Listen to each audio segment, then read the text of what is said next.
evening, everyone, and Happy New Year. I'm seeing some familiar names from last night, so good to have you all back again. So my first request before we get fully started is if everyone could turn on their cameras just so that our panelists can know who they're talking to, that would be awesome. And so again, on behalf of the Alumni Engagement Office, we are pleased to welcome you back, some of you, and welcome those who are just joining us for the first annual, maybe annual virtual Bulldog Connection. In a minute, I'm going to turn the program over to Eric Biebel, and he is going to be our student athlete moderator for the duration of the period. So we have a great group of panelists with us today, and everyone knows that this is the sports management panel program. So if for those who have interest in sports management or working in college sports and professional sports, this is the place. Those of you who are just interested in hearing from alumni, that's awesome too, welcome. And so just a few housekeeping items before I turn it over to Eric. We will be utilizing the chat function for anybody who has any questions. So feel free to throw questions in the chat and I will be monitoring it for Eric. And he will be taking over and providing us with the moderation and introducing our panelists. So go ahead, Eric. All right, hi everyone. For those who don't know me, I'm Eric Biebel. I'm the captain of the swim team, also co-VP of SAC here. First off, thank you to all of our panelists here for joining us. We're very excited and grateful to hear from you all. Like Lily said, ask any questions throughout the chat, and at the end, if you have some time, I think we'll be able to unmute ourselves and ask any extra questions that haven't been answered. So let's get right into it. First question for the day is, what skills and competencies have you found most valuable as you've progressed through your career or first job? What skills or competencies would you advocate those in the audience should focus on while still in school? Do you have anyone? And if our panelists want to, before you answer, say who you are and where you work as well. Sure, I'll go first. I'm very familiar with Zoom, so I'm not shy. But hi, everyone. I'm MaKayla Hancock. I graduated from Bryant in 2014.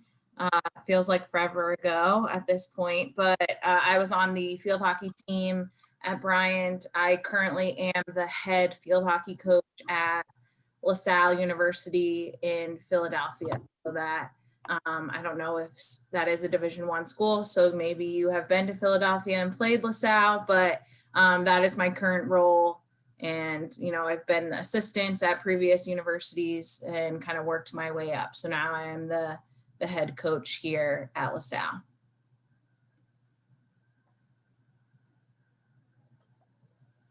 I can jump in next. I was teammates with MaKayla, so it just feels right.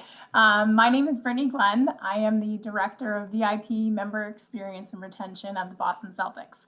Gonna feel a little old here. It is my 10th season with the team. I graduated in 2011, so it's a bit surreal for me to think about how long it's been since I was an intern at the Boston Celtics in game operations and live events. But after graduating from Bryant, I spent the summer with the Pawtucket Red Sox and then one fall season as a field hockey coach before I landed my entry-level position with the team as their front receptionist. Over the years, I've worked my way through corporate partnership activation as an account manager, and now I work with VIP Member Experience, where I work directly with our highest level, our highest value season ticket members, our ownership group, and I manage our courtside club at the TD Garden. I can go next. Hi, everyone. I'm Ryan Barrett. First off, thank you, Lily. Thank you, Eric. And thank you, everybody, for putting this together. This is such an amazing initiative. I think, you know, it gives me an excuse to kind of stay engaged with the current student athletes. Really bridges that gap between, you know, the kids and the washed up alums like us. So I really do appreciate it. But I graduated from Bryant in December of 2015. I played football And I'm currently the Assistant Director of Athletic Development at the University of Pennsylvania, right down the road from MaKayla. I didn't even know. But right upon graduation, I actually continued playing overseas for about 8 months. I went to Wrocław, Poland, which was an incredible experience. So played, coached, traveled a little bit, but it also gave me some time to just realize what I wanted to do. And it gave me some time to apply to graduate schools. And I got accepted to Hancock College. So I was a graduate assistant there. I coached the tight ends and receivers for a couple of years up in Beverly, Massachusetts, and got a master's in athletic administration. And my 2 years there were just very mental in terms of, finding which way and which avenue I wanted to go down. Like I've always been an aspiring athletic director. There's so many different facets. Like I know Lily's like in like student athlete development, like Megan, Colleen, like she's development. And that's kind of what I do. Like I'm very external. So right after graduation, I had an opportunity at Johns Hopkins University. So I worked there for about 1.5 years. And then the opportunity at Penn kind of presented itself. So I've been there just over 1 year now, and all is well. So thank you again. I guess that leaves me. My name is Kyle Mummau. I graduated in 2017. I played lacrosse there. And after graduation, I thought I wanted to get into bio research, like cell biology. So I actually did a similar to Ryan. I did a graduate assistantship at Clarkson University in upstate New York, where you coach basically free, but they pay for school. And doing that's kind of where I fell in love with coaching and realized that that's more what I wanted to do with my life. And so after finishing up 2 years at Clarkson, I got hired at UMass Lowell, up in Lowell, Mass, in the summer of 2019, going into my second year here as the defensive coordinator, assistant coach. So. All right. Thank you, Brittany, MaKayla, Ryan, and Kyle. As everyone can see, they have lots of experience in different types of within the field of sports management. So in case they forgot the question, I'm going to send it in the chat. We'll read it again. So what skills and competencies have you found most valuable as you progress through your career? What skills or competencies would you advocate those in the audience should focus on while in school? So if anyone has an answer right away, take it away, and then we'll go from there. I'll jump in on this one, as I, in my recent years, have had to do a lot more hiring. I think the one thing about, sports management or this industry is, Bryant would probably kill me for saying this, but we're not going into finance. We're not going into accounting, right? I'll be honest. I usually don't really care about your GPA. I care what someone has to say about you. For me, I think the biggest thing is that I look for people who are willing to learn and listen. When I'm hiring you, I'm going to teach you everything that I need you to know, right? I'm going to teach you what I need you to do, because at Bryant, they're not going to teach you how to use a ticket system, for example. So for me, I just really think that it's important to remember that those key kind of personality traits are what's most important in the hiring process. And if you're self-motivated and eager to learn and contribute to a team, if you can prove that and convey that to me in an interview, and you have recommendations that prove that as well, that's going to help you get hired. But that's just my personal thought. Nobody tell Bryant that I said that. But yeah.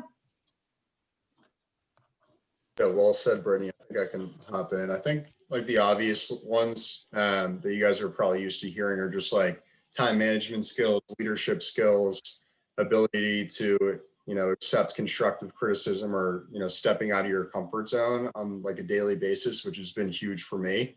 But I think being more like empathetic and constantly working with people of different backgrounds and upbringings, that part has been extremely instrumental in terms of relating to like various constituency bases and like trying to relate to them the best I can. Like I work with fencing and tennis and squash and swimming. Like I'm a football guy, so I think like empathy and relationship building skills that I learned at Bryant have been huge for me in my career. I think another one that I was fortunate enough to like learn at a young age, not really a skill, but more of like a mindset, and I guess like a term, like delayed gratification.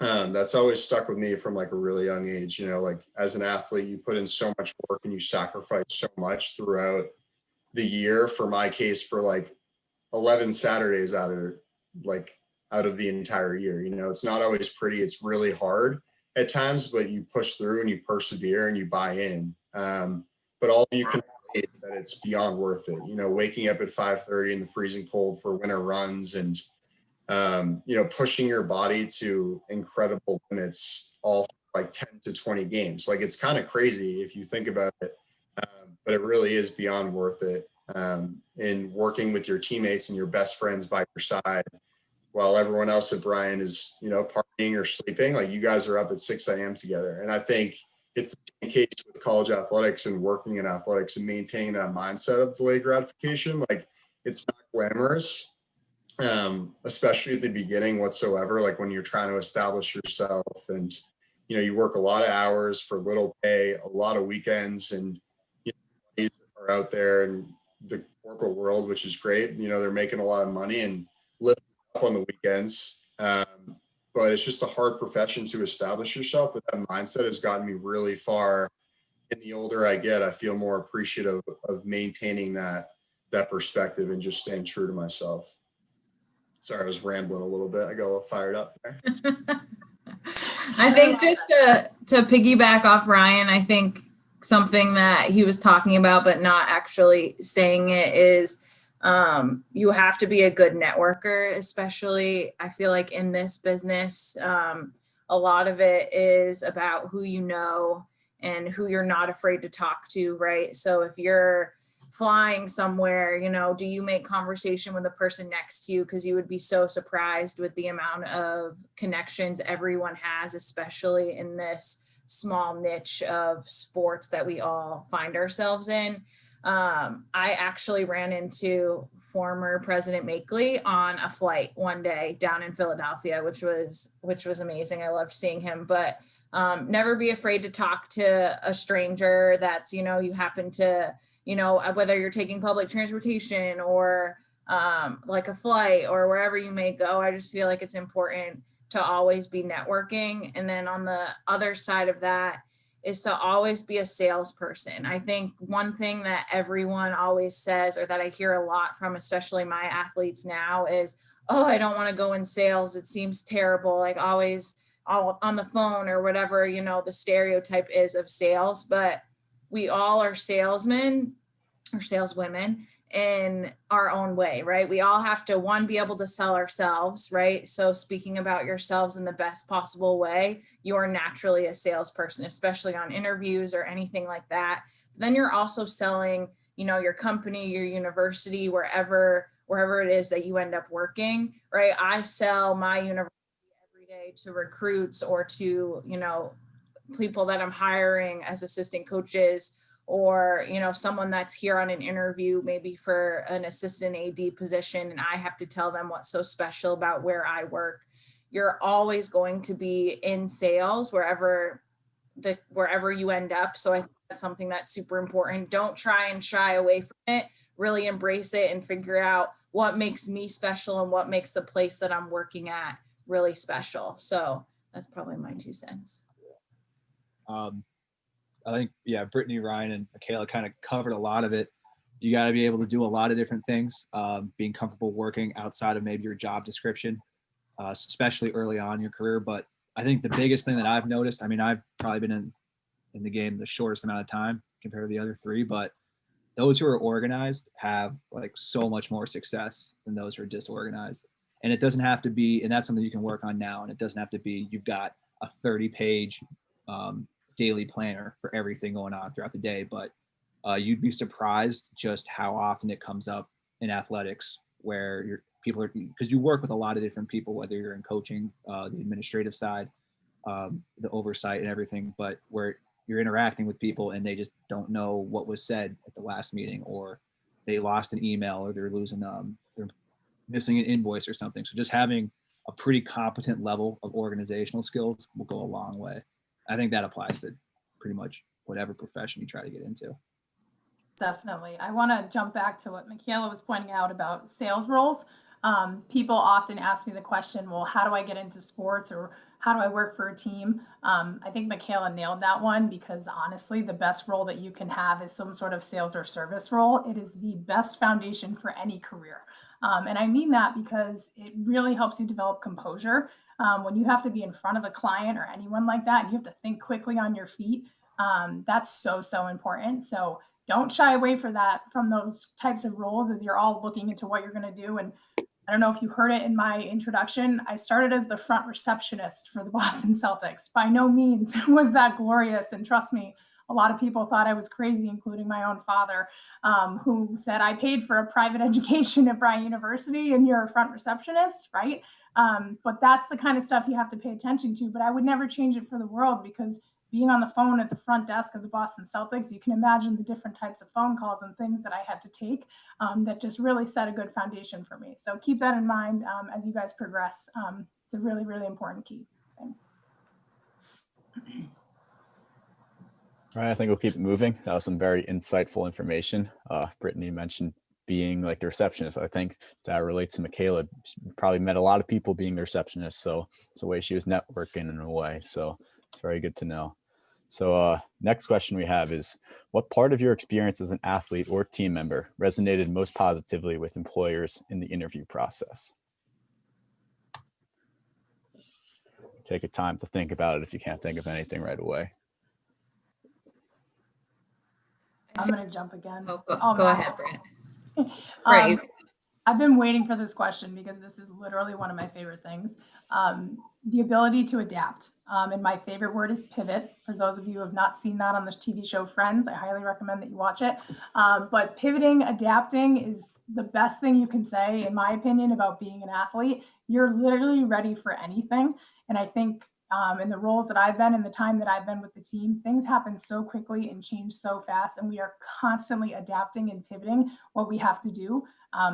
A very recent example, our games have been postponed because of COVID for the last 3 home games. So, I can't emphasize enough that that's like probably one of the best assets that you have being an athlete, is that you are prepared to adapt. And prepared is another big one for me. Athletes know how to prepare and be ready. And I think that's just like one of the best selling points you can have when you're going through the interview process.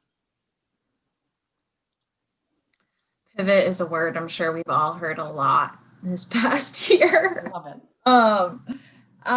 Just piggybacking off of that, I think another thing that's really important is any sort of leadership role, whether you're a captain of your team or you're in, as Eric, as a vice president of SAC, whatever type of leadership role you can kind of dive into in your college experience, really kind of stuck out initially in the beginning part of my career.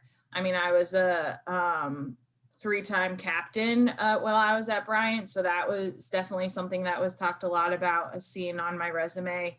And I also was involved in a lot of different things. So if you can imagine, a lot of employers are like, okay, you're a Division I athlete, that stands out in itself. But did you have a job while you were on campus? Were you part of different organizations? Not saying that you have to do that. Being a Division I athlete definitely helps you stick out, but what other, skills and kind of tips and tricks did you pick up along the way? Like, I worked with Brittany in the sports marketing. I was running up and down the basketball bleachers during games, trying to find people to do like the halftime things. Those are some of my favorite memories, but it allowed me to kind of, step outside of that field hockey role that I was always doing and kind of gain some different experiences that, again, I could put on my resume and say, this is what I did, and it was so fun. And so definitely take advantage of all the different opportunities that you're given, whether it's work study, organizations, SAC, anything along the way. And you don't even have to be the team captain. Like, that's great, but just being part of a team is huge for life after graduation. Like, whether you get into sports and the athletic side, or you end up doing sales, finance, accounting, whatever, you're working with a team in the real world. And so being able to market that with yourself, saying, I've got the team building, skills, and I can interact with a lot of people, I think that will go a long way as well. You're right, for Kyle. me, I'm sorry. No, that's okay. I'm jumping in because I think about this all the time, but like the people that work for me, they have individual goals and we have team goals. And if they don't do their individual goal, we don't get to the team goal. And like, if that doesn't make sense to you as an athlete, right? Like, that is literally, everyone has their role. And that's the same thing that happens when you get in the real world. Go ahead, Ryan.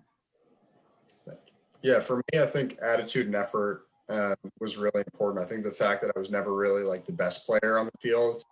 I was a decent player, but I was never great, but I made up for it. And I think I earned my respect by trying to be like the nastiest and the hardest working guy on the field. And I think that's such a transferable skill, no matter what you end up doing.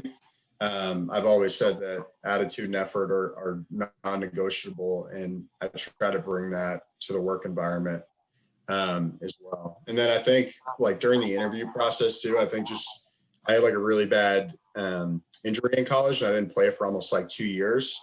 And then coming back and like still having the opportunity to be voted captain for my peers, I think really resonated with hiring managers. So I think if you can like portray overcoming adversity and like turn a really negative and hard experience into a positive experience, that's really a testament to a person's character and how they can handle themselves in difficult situations as well. Eric, can I add one more? Go for it. We got Thank time. you. One thing that I think you're all going to be amazed about as you progress in your careers, because you probably hate them right now, is your group projects, right? I can personally tell you that when I came up and I came into corporate partnership activation, literally every year I had to create a PowerPoint presentation that was based on return on investment for those clients and then present it to the CEOs and presidents of their companies. And did I have flashbacks to group projects? Yes, because I honestly had a moment where I realized like, wow, Brian actually, like this is what Brian prepared me for. Because I, at 22, 23 years old, was going into a room with the CEO of a major company and presenting to them, right? So I know right now those group projects seem like extremely nauseating, but I can promise you that there's a reason why that's part of the Brian education. Just developing return on investment and proving to someone why their investment was worth it is huge. And that's literally what I did for my first 7 years with the team. So keep that in mind when you're going through those, because I know they're definitely frustrating at the time, but they'll be worth it. Yeah. All right, thank you for that. So the next one is pretty huge, considering being an athlete is part of a lot of our identities. So next question is, how did you adjust to life after college athletics? For example, did you continue to play? Did you coach? Like, how did you keep this competitive side to you? So how did you adjust to life after college athletics?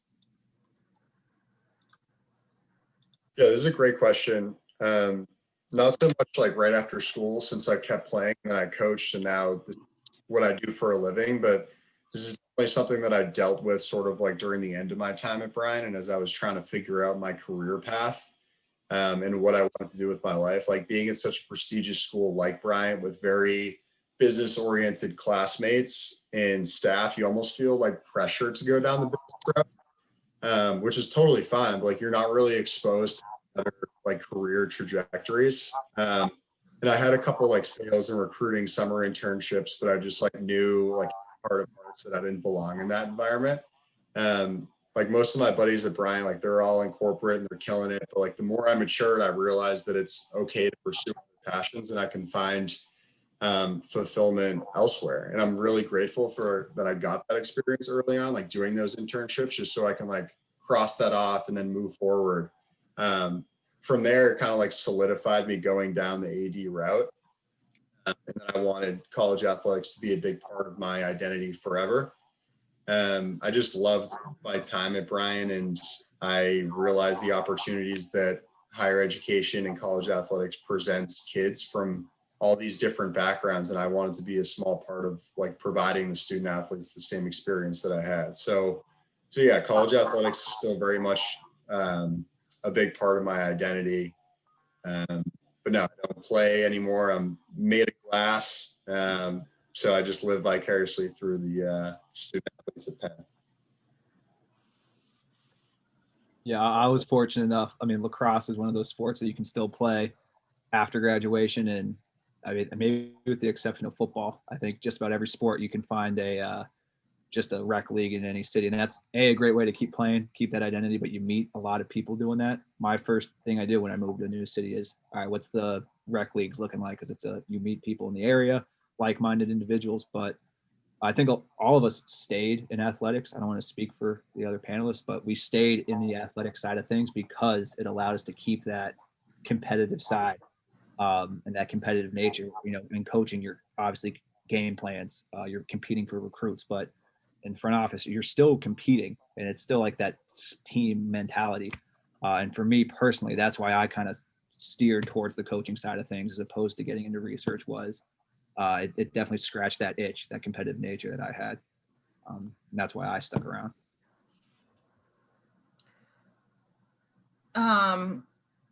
I still get confused as a student athlete, so I'm kind of dreading the day that I get to that point where I'm not confused as like a coach or a student. So that'll probably be really depressing. But so I kind of get a little glimpse of, oh, you're a student, and that kind of helps my ego a little bit. But no, obviously I'm still involved in college athletics. I still want to win every game. And, but one thing that definitely helped me when I got out was joining or finding a hobby. I joined a CrossFit gym. I don't know how many of you, I mean, you all probably lift, but the weight room was a place where I felt really comfortable in college. So probably about a year or so after when I got out, I was like, okay, I'm still playing. Like Brittany and I played in a summer league up in Boston together when I was coaching at Providence College, so right down the road, and when I was at Northeastern in Boston. And so that's always helpful. You can typically find like field hockey and other different rec leagues, as Kyle was saying, around. But one thing that kind of helped me in my own like personal way is just finding a hobby. So mine was joining a CrossFit gym. I'm still working out with other people. I'm still competing against other people. And it definitely filled that void a little bit for me. I know a lot of, my former student athletes will get into marathons and just different avenues that they can still get that competitive edge and feeling in. So I know I kind of get annoyed when my student athletes, when they were playing for me, hated running, but then now they're going and running 10 marathons, but that's a whole other soapbox story. But that's probably my best advice for you. It's definitely hard. I know a lot of former teammates and people that I coached struggle with it, and definitely if it is something that you're worried about, if you are a senior that's getting ready to graduate and you're like, who am I going to be without my sport, know that you're not the only one, and you can definitely reach out to probably any alumni would talk to you about it and talk about how they transitioned out of it. But don't lose that competitive side. That's probably my biggest advice to you. Find something that you can still compete in, and that'll definitely help. Definitely. I definitely am one that still plays. I am 31 years old and I am still playing. I said I would stop at 30, but I can't give it up, frankly. To Mac's point, I love playing because as someone who's a little bit older, it's actually connected me to some of the younger alumni that have come on the teams that we play with that I never got to play on the field with. So I've loved that part. It's made me feel really connected to the field hockey program still. But to Mac's point, I think the thing about finding a career in sports as an athlete is I'm someone who believes that once an athlete, always an athlete, and I'm okay with that. I truly believe it's the reason I got my job at the Celtics, because before my interview, I researched and found out that the woman interviewing me played field hockey at Ithaca. So you can imagine I dropped that real quick in the interview, and then all we did was talk about field hockey for the entire interview. And it was just something that we connected on, right? But truthfully, I work for a team. I'm on the business side of the team. But at the end of the day, if I don't reach my goal, which my goal and my role is I have to renew season ticket members every single year. If I don't get that money back on the books, we can't go out and get free agents, which then means we can't win a championship.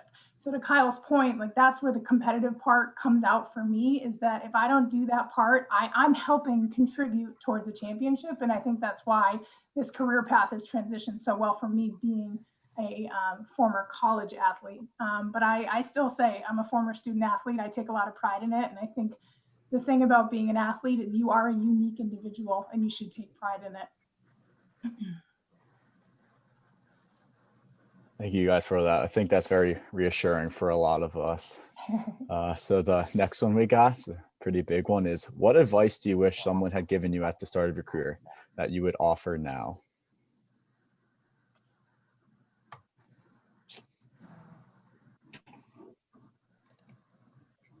Well, since I'm old and I have like 10 years out now, I'll start. Patience. I think what happened is I came out of college. To be completely honest, I was in my glory days. I was feeling good, feeling strong, and felt like I could just conquer anything. And what I learned early on is that you really need to take the freshman approach, as I like to call it. And when you come into a company, you just want to learn, and you want to listen, and you want to absorb as much as you can. I've seen a lot of people come in and kind of come across as a know-it-all, right? But you have to remember, you haven't been there. You need to learn and listen. And I learned early on that I needed to do more of that. But I wouldn't, I think it's like paying attention to the details, right? Seeing how people operate around the office and seeing what kind of little things that they do is really, really important. So I guess observant is probably another really good word. And then the other thing that I did that I would really, really recommend is goal setting. So for me personally, I did my internship with the Celtics the summer before I graduated from Bryant. I had an unbelievable experience, to say the least. So when I went back for my senior year, I said, okay, you have 1 year to try to get back there, right? I said 1 year, and then I managed to get back there within 9 months. Then once I got to the Celtics and I kind of got into the groove, I said, all right, what's the next goal? And I set a goal for myself to be a director by the time I was 30. I was fortunate enough that I got that at 28, but then what's the next goal, right? And I confidently will say here, my goal is to be a vice president for the team by the time that I'm 40 years old. So I just think it's important that you guys keep in mind that you've always had goals. You are always working towards something. So even when you get out there into your career and you're working in a role, you need to continue to set goals for yourself. It's really, really important, and it's going to keep you motivated. Yeah, the big thing is checking your ego at the door. You're not going to graduate, show up, and have that director role. You whether it's the secretary or a GA or just a volunteer coach, you're at the bottom of the totem pole again. And there's a lot you can learn just by watching, observing. But what was told to me before I started is and I think it applies to whatever career, but you can't like dip your toe in the water. If you want to get into athletics, you gotta jump in and do it, whether it's volunteering your time for a whole year. You can't. I know a lot of people try to do that. They kind of have to it where they have a full-time job and they're helping out on the side, and then when the time comes that they apply for these full-time jobs, they just don't have the experience because they're dedicating so much time to their full-time job. We were just going through the hiring process for our second assistant, and it came down to two kids, and one of them he had immersed himself in a volunteer role. He took on the responsibilities of a full-time coach for no pay. And he had a lot more that he could bring to the table than the other candidate who had kind of done a little bit of both, where he had a full-time job, he was coaching when he could and helped when he could, but he didn't, jump in and dive in and gain that real world experience. So it's scary because you're going to go for a year or two, maybe without a whole lot of income. But just have some patience, and it usually works out. Not to scare you guys away, but you have to cut your teeth a little bit. Kyle, to your point, when I took the job as front receptionist, and Ryan, I think you said it earlier, like, trust me, I was not making a lot of money. I had to live with my aunt and uncle for 3 or 4 years before I could get an apartment in the city like everyone else graduating from Bryant. So there's sacrifices that you'll have to make. And I think that's good advice, that if you're going to do it, you got to go all in. And, the same concepts of first in the office, last out, all that kind of stuff, it still applies. Yeah, that's kind of what I was just thinking too, just like patience and just be humble and try to learn as much as possible. And especially in athletics too, just try to learn as much as possible and like to learn like different facets of whatever industry you may go down, because there are so many different like trajectories. And if you think you're going to end up going down this route, like an opportunity might present itself as well. And then you could go down a completely different route than you anticipated. But also like on a different note, like just to reiterate what I was saying, especially for the juniors or seniors, like just don't rush into a career or like feel pressured to find any job too. Like if you're not sure what you want to do, like that's 100% fine. I didn't really have anybody like telling me that at that time, but like for the 21 or like 22-year-olds, like it's fine if you're not really like ready to go into the workforce. Like take some time, like go travel or work or like find a side job or go to grad school, like until you really figure out like what you're passionate about or what you want to dedicate your life to. Like you guys are so young, and I kind of felt that pressure like coming out of school, just being in such a like competitive environment and being around such go-getters. Like you do feel like that sense of pressure, and I'm so grateful that I actually took some time to like go overseas and slow things down a little bit and kind of prolong the start of my career, because it gave me the opportunity to apply to grad schools and network. And I was literally just like banging out the phones and just like picking athletic directors' brains. And like, I'm just like so happy that I ended up taking some time and slowing things down. So just remember that you are young and you have the rest of your life to work. Just don't feel that pressure. Just stay true to yourself when you're trying to think about making that decision. Absolutely. I think one piece of advice that I would give probably is figure out what you're passionate about. And as Ryan was saying, I think you don't know where you want to go or excuse me, what you want to do until you know yourself, right? So if you don't do like, and again, this may sound funny if you're a freshman, you're like, what is this girl talking about? But really like get some self-reflection and be like, what do I like to do? What am I passionate about? Because if you're in a career that, you know, every day you can go to and be happy with the people you work with and happy with, you know, the difference you're making, then it's not going to feel like work, and you're going to be probably there for a long time, which is probably why Brittany has been with the Celtics for as long as she has, and why a lot of us have stayed in athletics or, you know, in the field that, you know, I've been doing this for almost a decade now. But when I had graduated, you know, I went to grad school. I don't think I had mentioned that right after, and I thought I was going to be a therapist. You know, I went to grad school for counseling. I was coaching while I was in grad school and kind of caught the coaching bug, but I thought I was going to own my own practice, and, you know, and who knows, maybe one day. I'm still young, but, you know, I caught that coaching bug, and I got that, you know, I found out that was my real passion. And now, you know, almost a decade later, I'm the head coach of my own program, right? So you never know how things are going to turn out, especially when you're right out of college. And, but definitely just really take some time to self-reflect and be like, okay, if I'm into fashion, how do I do, you know, work in the fashion industry and make a living, right? If I'm into sports, what are all the different avenues? Like there's so many different things that in this world that you could get into, but if you don't love it, again, I could say it a million times in a million different ways, you won't find success in it. So that's probably Yeah, best. I like that everyone's pointing out the graduate school thing, because before I got my job at the Celtics, they were in a lockout. So what I had done to kind of buy myself some time is I went and got a GA position. And I think GA positions is like one of the best things out there when you're still trying to figure it out, because you're an athlete, right? You could go coach for a season.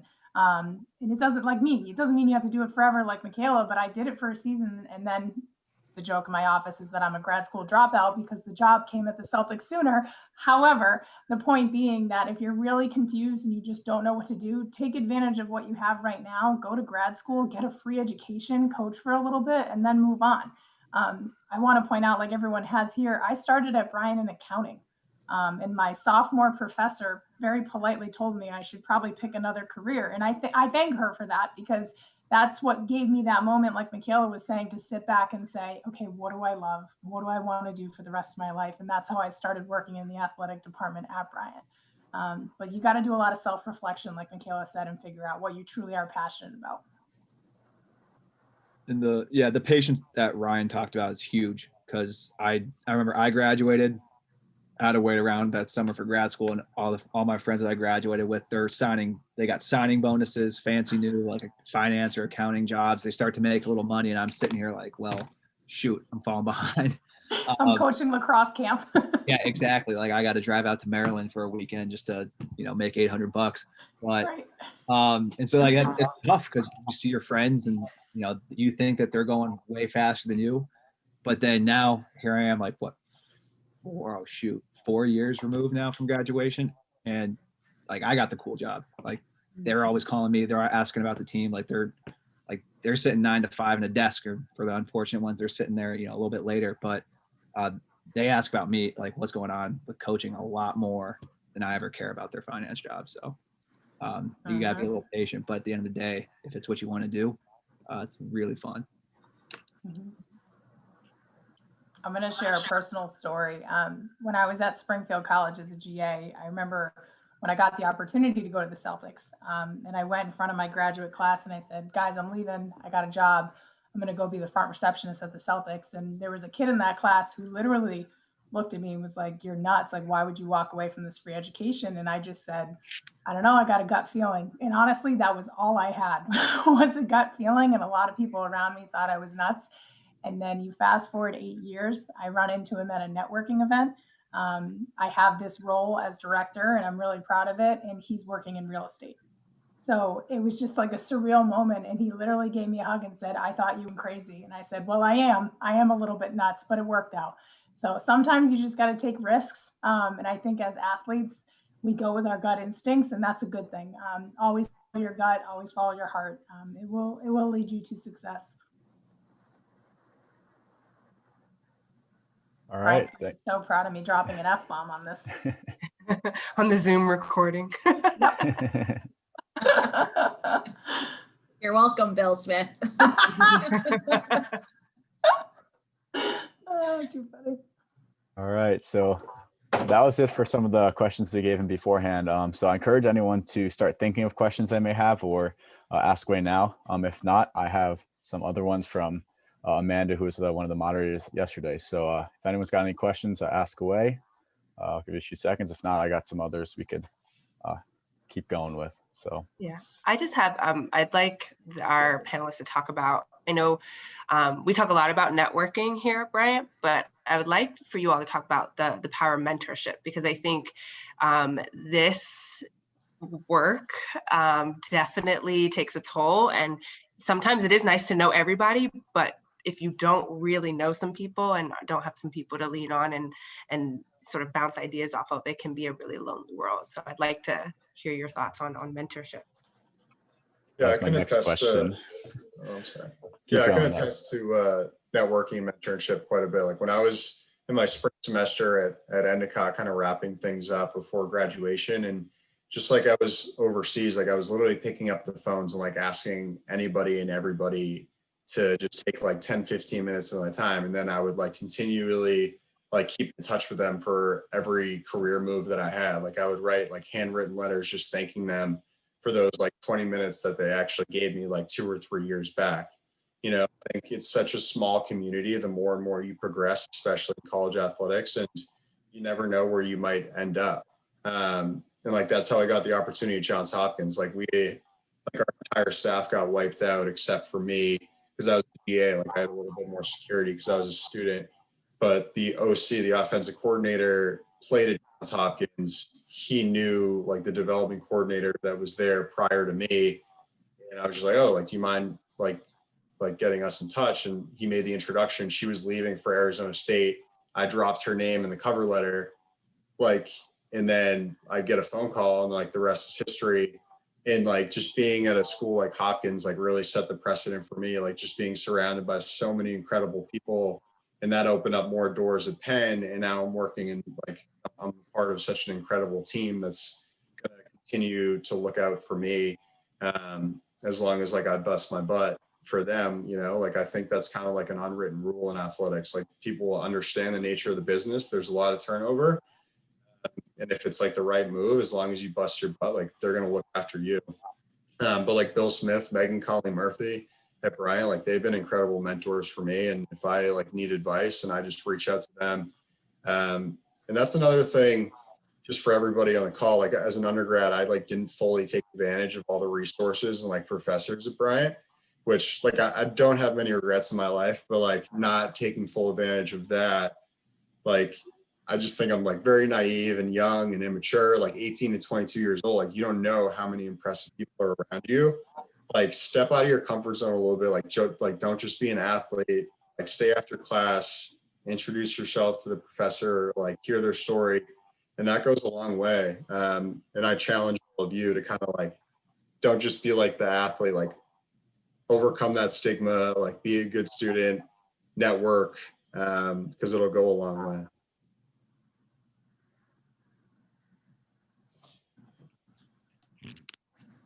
Yeah, definitely having a mentor in the field, it goes a long way.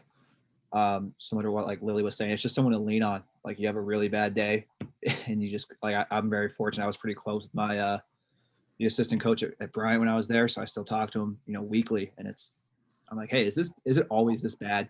Right. Or is it always this frustrating with, dealing with certain aspects of it? And, they're always someone to kind of talk you down a little bit.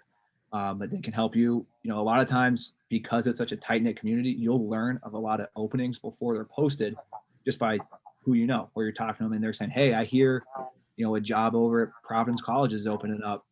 Start getting your application ready. That goes a long way too, in addition to, networking. But a lot of these jobs you hear about word of mouth, because by the time they're posted, a lot of times the employers already have their short list ready to go, and it's almost too late at that time.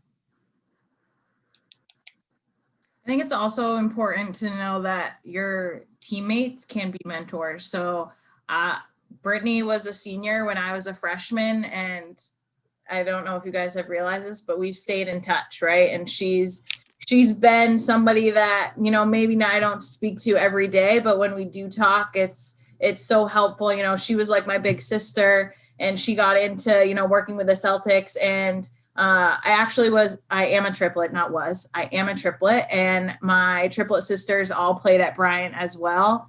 And one of my triplet sisters, Brittany, got a job working with the Celtics for the summer, right? So your teammate, whether or not they're older or the same age, whatever the case may be, those can be mentors as well to kind of help you along in life, along in your career, whatever the case may be. So when we think about mentor, I think we a lot of times think about somebody drastically older or drastically more successful than us, but it doesn't have to be the case. It can be somebody that you're the exact same age with, or maybe just a couple years older, that they can offer some words of wisdom and some help, and not only be a mentor, but like a lifelong friend. So I think that's something to think about as well.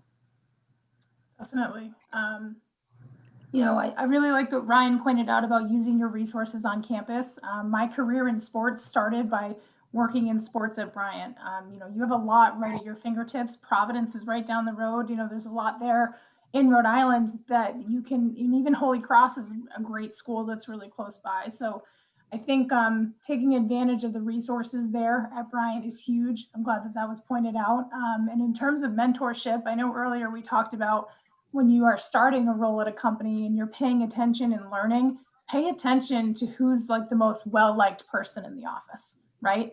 Because that's who my mentor is at the Celtics. I learned very early on that my old boss was the go-to girl, that everyone came to her with everything. And I literally said to her one day, like, how did you do it? Like, why does everyone go to you? And why are you so reliable and stuff like that? And, she was the first person that I called when the opportunity came up to change departments. And I said, I know this is hard, but I want to grow. And she supported me. And I think that's what a true mentor is it's someone who recognizes that you're going to grow and move on, right? You're not always going to work for them or stay in the same city or whatever it might be, but they're going to help you get there. And they're going to give you that good concrete advice that you need. And I think the other thing, and I know I keep joking because I'm older, is that recognize as a former athlete that you have an obligation. So I can guarantee you that Kyle, Ryan, MaKayla, and I are doing this because it feels good for us. This is how we give back to the people that helped us. And that's something that I take a lot of pride in. All the people that talked to me when I was coming up and out of Bryant, this is why I do it now, because I know that it helps them. And I'll be the first to admit that I'm 100% partial when I get a LinkedIn invitation or message from a Bryant student, because we're a really strong, mighty school. And I take the time for Bryant students as well. One other thing that I'll share is people ask me all the time, well, how did you get to the Boston Celtics? And literally the reason I got to the Boston Celtics was because my assistant field hockey coach used to date a baseball player who was working there. That's how I got in, and that's how my resume got pushed forward to do an interview. So to MaKayla, the points that have been made here, you have to have conversations with the resources around you at Bryant to figure out who knows who, because people know people. It's a very, very small industry, whether you're coaching or on the business side. And that's how you're going to get your foot in the door for sure.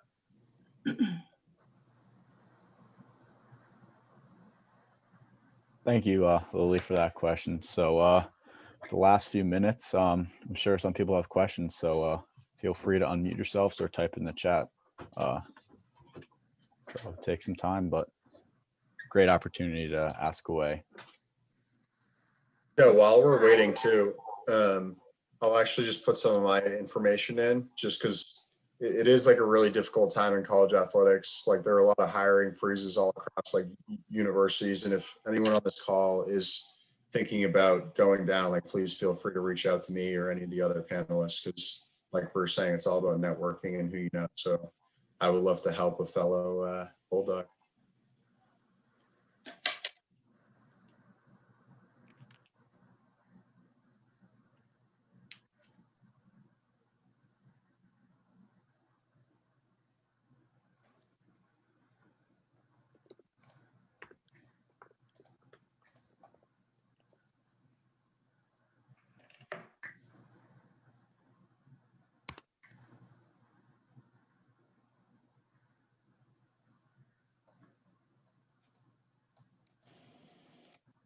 What's the latest on winter and spring sports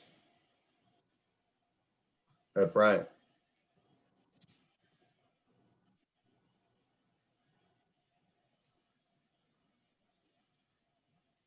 So none of y'all know what's the latest and the greatest about your sports?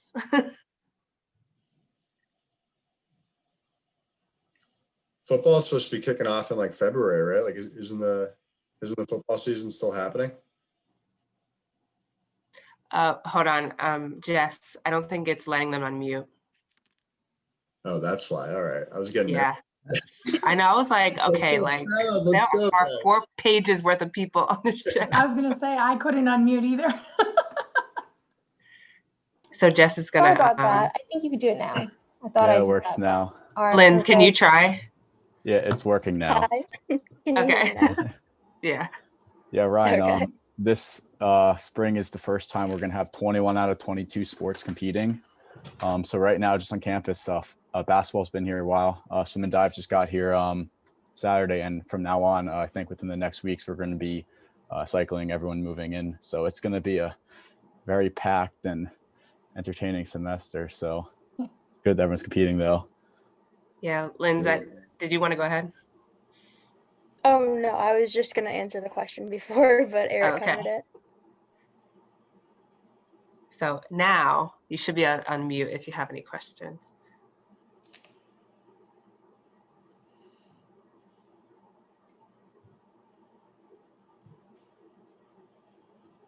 All right. Well, hearing none at this particular moment, our panelists will be sticking around. So if you do have questions that you just don't want to ask in the large group, totally fine. They will be around for a little bit to answer any maybe personal one-on-one questions. But again, thank you all for being here. You know, I was telling our panelists this might be the largest attended session, so that's exciting and good to know that a lot of you are interested in the sports world, whether it be college or professional or even youth. I mean, it goes on and on. So again, thank you all. Thank you to our panelists. You guys were awesome. Listening to you all, I was like, okay, I'm glad that I feel similar things that they felt throughout their journey. And so again, if anybody has anything for any of our panelists, please stay tuned. But again, have a good evening. And hopefully we'll see some of you all tomorrow for marketing.